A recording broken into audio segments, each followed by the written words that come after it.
Hey guys, Fearu here, and we are on episode number 31. I know it's been quite some time since I've made a video. My apologies. I've been practicing for Han Tour, had the qualifiers. They did not go so well. Lost the first round, and then didn't lose the first round. Won the first round, and then in the second round we played Blue Grumpy Smurfs, who is a diamond team, and they crushed us. It was sad. So Bronze League or Bronze Division, here we come. And we'll see how that goes this weekend. Anyway, so what have I missed? 3.2 came out. We had Captain's Pick come out, which is what we are talking about today. Captain's Pick. Other stuff with 3.2, I had my tournament. That was tons of fun. For those of you that didn't get to participate, I know it was on a Friday in like the middle of the day. I promise you I'll have another one again. I've been talking with a few people. With the issue is with Han Tour on the weekends. I'm trying to figure out if I do hold another one when the best time is. Shout if you have opinions as to that. Anyway. Onwards, so Captain's Pick. We had the Ultimate Series this past week, and we finally got to see competitive teams, show us how they draft, and I thought that was really interesting, and that's kind of what we're going to look at today. We're going to look at how they draft and, try to gain something from it. So first off, if you've never seen Captain's Pick, what is it? What does it do? Do we like it? The answer is it's relatively simple the way it works. It's alternating picks if you've never seen it before, and it just goes back and forth starting at Legion. And it's 2 sets of bands, 3 sets of picks, 3 sets of bands, and then 2 sets of picks, and it just goes Legion band, Hellborn band, Legion band, Hellborn band, Legion pick, Hellborn pick, Legion pick, Hellborn pick. You get the idea. You can read it there. Technically it favors the Legion. In theory, in a perfect world, because they get the first pick out of the pool after each set of bands, it gives them quite an advantage. The advantage is increased as play reaches perfect, if that makes sense. The idea is, if you had 2 teams that are, again, perfect, know everything, can counter everything, coming out of every phase, Legion is going to get the best hero available. Now, the issue with that theory is people don't necessarily agree on what the best heroes in the game are, even amongst themselves on their own team, let alone 2 teams agreeing. I just want to give you an example of that. Here we have 5 heroes that you don't have to agree that they're the best 5 heroes in the game. I don't even know if I necessarily agree with that. We just agree that these are all heroes that you'll see in competitive play. Now, here's the question I wanted to pose to you. In the comments below, just rate these heroes and what you think the order is in the top 5. Who do you think is the best hero, all the way to who do you think is the worst hero? And the purpose of this experiment is to just show how much you guys are just going to disagree with each other. And this is really important as far as Captain's Pick is involved, because coming out of that banning stage, if people don't universally agree with who the best hero is available, then you're not going to necessarily agree with who should be banned before that. And I'll show you what I mean more. We're gonna get into some games right now and just look at how competitive teams are drafting. Let's just get straight into it. Let me get rid of this. Let me do some minimize tricks. Here we go. Woo! Just getting small. And into game we go.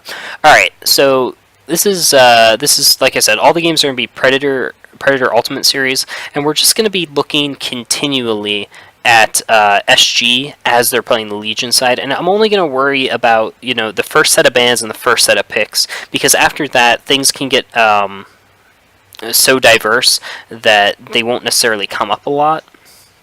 And I just wanted to look at how teams are banning and how teams are picking, respectively. So let's go ahead and just get this started here. Initially, what I've been noticing is Swindle Melons has been banning comfort heroes on Legion side, which I like. and I'm going to explain why I like it as well. So let's go ahead and look at these first 4 bans. Insania responds with a Pebbles ban, and the reason he does this is because Swindle has been playing a lot of Pebbles. 70% Pebbles during this tournament. Quite a bit. Swindle responds with a ban on Fade, and Insania responds with a ban on Rally, which makes sense because with Fade and Pebbles gone, Rally is one of the strongest mids in the game, and on top of that, he can be played in multiple roles, and would be probably the first pick off the board. You'll notice all of the every single jungler is available. We pretty much just have the mids and with Rally and Lodestone fitting. They're one of those heroes that can almost play every single role. Initially coming off the board, I believe Swindle Mullins picks Engineer. Okay, Swindle Mullins picks Engineer. I think Keeper of the Forest should be the first pick off this board. I'm going to explain why in a second. And I think, again, Keeper of the Forest should still be the first pick here. But I believe Insania picks Tempest. And then Swindle Mullins finally picks Keeper of the Forest. So I'm going to go ahead and pause it and actually explain my reasoning behind this. At least why I think this. Now, Engineer is okay. When you initially take a pick, you can... There's 2 reasons you can take a pick. You can take a pick because you think it's the strongest hero off the board, or you can take it because it doesn't reveal your strategy, and you might still have multiple options. So, for example, because Engineer is just a really, really strong support, arguably the strongest support in the game, he can still be run in every single lane. You could run a pseudo try, you could run a 2-1-2, you could run a 2-2-1, you could run an aggressive try. You can run a lot of different strategies with that hero. When you initially pick a hero like Tempest, because of that deny being taken away, which I'm going to talk about in a second, he can only be played in the jungle. You're already revealing quite a bit about your strategy, and it's going to be very easy to figure out how the opposing team's going to lane. But more importantly, much more importantly, because Tempest has that deny taken away from him, it leaves Keeper as one of the only heroes that can both jungle and suicide. And on top of that, obviously Wild Soul and Warbeast are both in there, but he provides quite a bit of push comparatively to them, as well as a little bit more early team fight around that level 6. But if you take that Tempest, you can't take Ophelia, right? Like you can't. Ophelia has to be playing in the jungle, and now because Tempest can't be played as a suicide, Tempest can't be playing in the jungle. Whereas if you take Keeper, you can still pick up Tempest or Ophelia. That's why I thought it should have been picked up first. So for example, if we go back to that first pick initially, if you take Keeper as your first pick, right? First pick off the entire board, before Tempest was picked, before Engineer was picked. Hellborn will pick something. It doesn't matter what. They can pick Tempest or Ophelia, and then you can pick whatever you want as your second slot. Maybe to counter whatever they pick.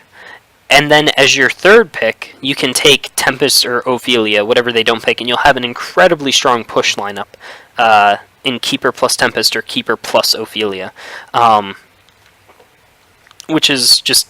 it's still an insanely strong combo, assuming you can play it effectively. I was just surprised that he was picked so late in this situation, knowing that both Ophelia and Tempest were both unbanned.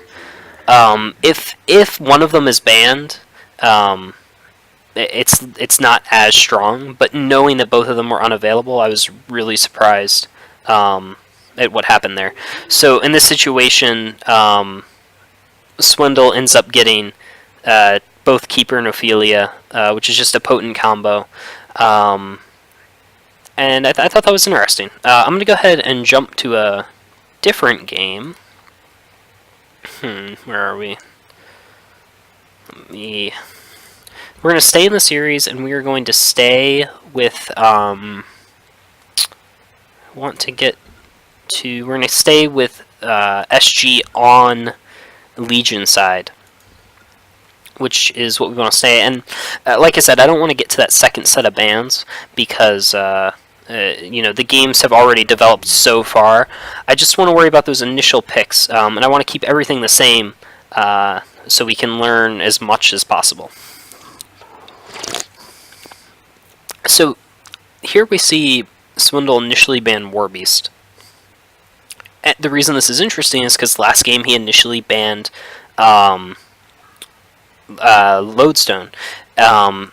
Before, when he was banning in Lockpick, you would always see him ban the same heroes every single time. You'd see him ban, I believe at one point it was Lodestone and Tundra, but it was typically like the same two heroes for every single game in every single tournament. This strategy, he's starting to, I think, ban comfort heroes for a lot of these players, and then when he's playing on Legion's side, respectively, and with that, he's just taking whatever the best available hero is afterwards, at least in his opinion, which is interesting, and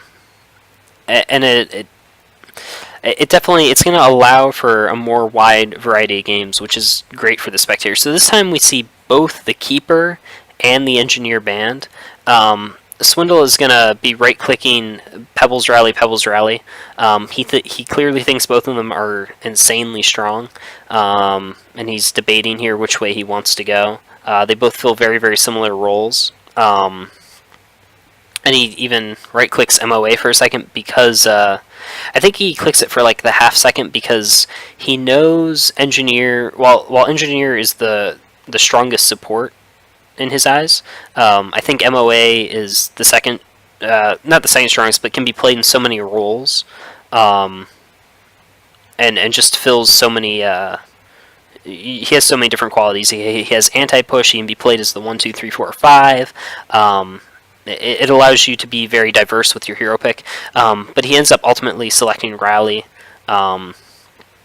just because it can be run in so many different lanes. Your laning combination isn't revealed immediately, and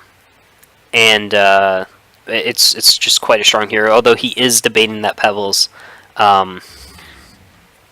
which is interesting.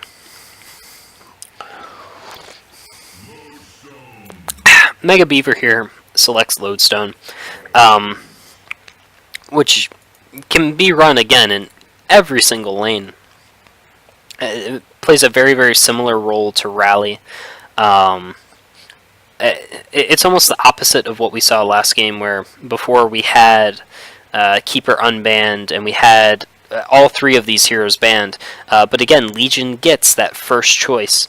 So assuming everyone agrees on what the strongest hero is here, Legion is getting just a slight advantage. So now they're going into this last pick. They chose Pebbles initially for their second pick, which I like, and then Torture again is their third, just because he can be played in so many roles and as both a support or carry or anywhere down the line. And they still have quite a few options for their last two picks. And I'm going to go ahead and get into this last game that I wanted to look at against TMSR. Okay, so this last game is slightly interesting. Initially, we see Swindle ban out the Empath. Clearly, it's a respect ban against Fitzkay's Empath. definitely not worried about it countering a strategy. I love the ban on the Keeper and Rally. We've seen both those heroes be quite strong in previous games that Swindle's played. We know he favors the Rally as a first pick, although I'm kind of interested because in the game before we saw that Swindle didn't take the key, like he favored the. In the game before we saw Swindle favor the Engineer over the Keeper. So I'm actually curious as to, if you didn't ban the Keeper here, would have Swindle still pick the Engineer first? Although he didn't even pick the Engineer first this time, he picked the Pebbles first this time. I'm trying to figure out what amongst the bans caused him to pick the Pebbles first here, because the Fade is still available, unless he's that comfortable that he's comfortable, beating Fade on Pebbles. It was relatively interesting. I was surprised he didn't initially take the Engineer or take the Fade, but I mean he is a comfort hero for him, and he played it quite a lot this game. And on top of that, Moon Meander didn't take the Engineer anyway, so he ends up getting the NG and the Pebbles. I really dislike the Scout pick. I mean, after watching this many games of SG, they don't really favor the Scout early. They're not. I haven't seen them pick a Scout early ever, which means even if you don't pick it, it'll probably still be available for your next 2 picks before it gets banned out in the next set of bans. So why not take away something? If you enjoy playing Engineer, maybe, why not take the Engineer here and take it away from SG? And maybe they're not comfortable on Engineer, although they have to be. I mean, at that level. Maybe they prefer another support over it. I was just I feel like the Scout there that early. It could be delayed for something that you think might get picked up by the opposing team. That's just my thoughts on that, at least. Then, what does Slicks take here? I mean, you pretty much. So they know essentially what the middle lane is here. I mean, you pretty much know it's going to be Pebbles NG. I mean, that's pretty much what they've run every game for the last 7 games. So they're trying to figure out what they think they can beat it with. They throw in the Monkey King because they probably think they've got a chance to beat it, and SG responds with the Lodestone pickup. I mean, these are clearly, after watching this many games, these are clearly the heroes they favor playing. And I thought that was. They go with the strategy of a combination of what they think are the best heroes available, and that essentially becomes their strategy. And they have a pool of what I'd say is probably about somewhere in the range of like 15 heroes, maybe less, maybe like 12. And they pick some combination of those, which I thought was interesting. The last thing I wanted to talk about, though, was this last ban. Or not this last ban, but this last pick for Hellborn, because it's the